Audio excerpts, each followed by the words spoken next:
Okay, this week we're going to be focusing on one of my favorite artists, Keith Haring. And I thought that I would start by reading a book about Keith Haring so you can get a little bit more knowledge about his life as an artist. So this book is called Keith Haring, The Boy Who Just Kept Drawing. It's written by K.A. Haring, who is Keith's sister, and illustrated by Robert Newbecker. In the story, we're going to learn a lot about his life growing up and how he became an artist. Inside the cover, you see a lot of really cool illustrations that he has done. He's very well known for this very graphic, bolded style, and you'll see a lot of little people hidden within this picture. Almost looks like a maze. Keith Haring, The Boy Who Just Kept Drawing, by K.A. Haring and illustrated by Robert Newbecker. There was a boy named Keith. This is a very iconic picture that he's done, but called The Baby. When he was little, his father taught him how to draw dogs, fish, and funny things. His dad would draw a line, and then Keith would draw one, and soon the whole page would be full. From that time on, Keith never stopped drawing. In elementary school, while taking tests, Keith doodled on the edges of his paper. When he handed his work in to his teacher, she would ask, "Why did you doodle on this important paper?" Keith didn't answer. He went back to his desk and just kept drawing. I do this on my papers too. How many of you draw on your papers when you are taking tests or listening to the teacher talk? Sometimes Keith invited his friends to draw in his backyard clubhouse. Keith made symbols and said each one represented a letter of the alphabet. His friends asked, "Why do you write or use symbols to write?" Keith drew more symbols.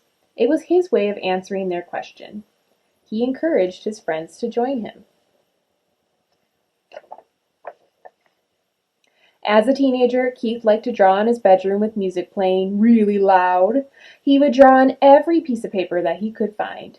His mother had to yell over the music, "Why can't you turn that music down and go outside to ride your bike?" But Keith had sold his bike to buy more art supplies.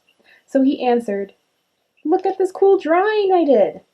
And he just kept drawing.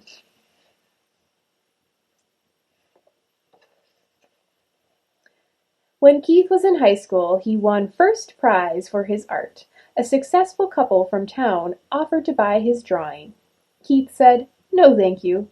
If you enjoy my art, you may hang it on your wall, no charge."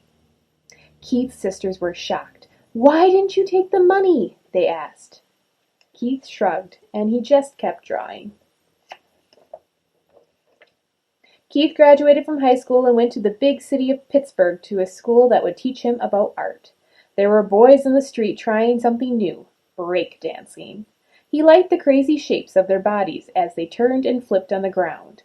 While the music played loud, Keith started drawing wiggly lines.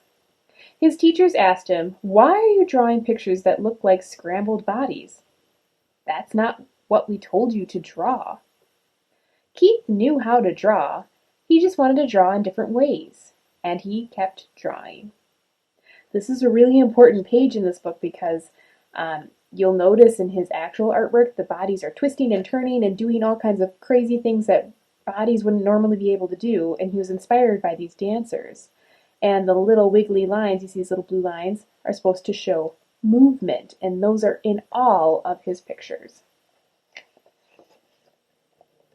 Keith moved to the huge city of New York when he was 20, so he could draw with other artists.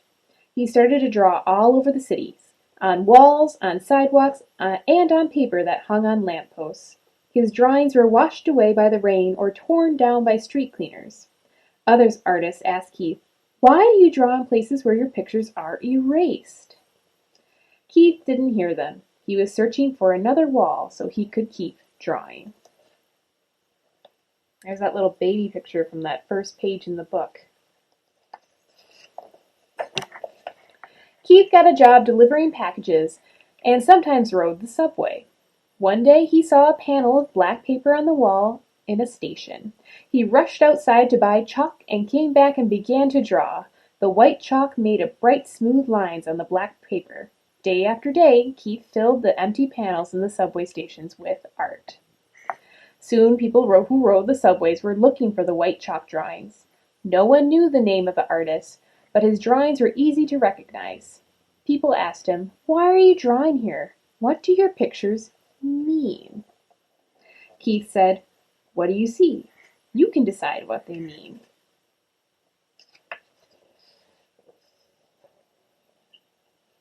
This is a cool picture because this is an actual photograph of a mural that Keith Haring did.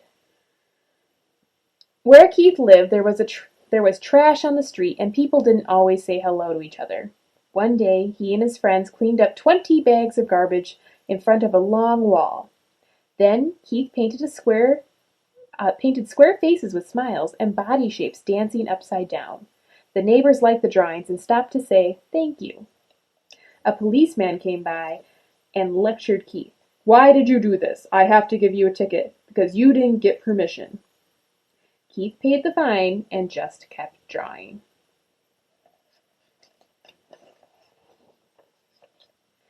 Soon people wanted to see more of Keith's drawings, and he was asked to display his artwork in an art gallery. Art was hung from floor to ceiling. In between, he painted on the walls. Keith invited everyone to come and enjoy his work. All of Keith's artwork sold, and the gallery owner asked him, "What are you going to do with all this money?" Keith said, "I read in the newspaper that there are kids who don't have enough to eat.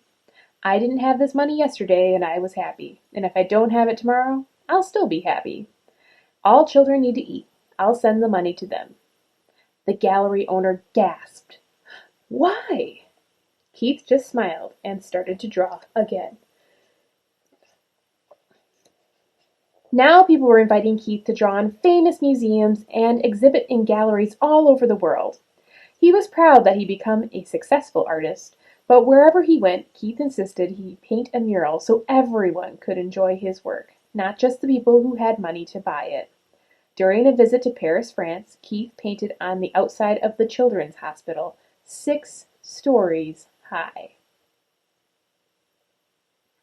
Newspaper reporters came back to take pictures and asked, "Why did you paint at the hospital? Do you think it'll make the sick children feel better?" Keith didn't have time to answer. He had to finish the painting. When the Statue of Liberty was 100 years old, Keith drew an outline of the famous statue on a huge piece of vinyl fabric. Then he asked 900 kids to help him finish the drawing. Keith told him, "Draw anything, whatever you want. No one can say if it's good or bad. It's yours."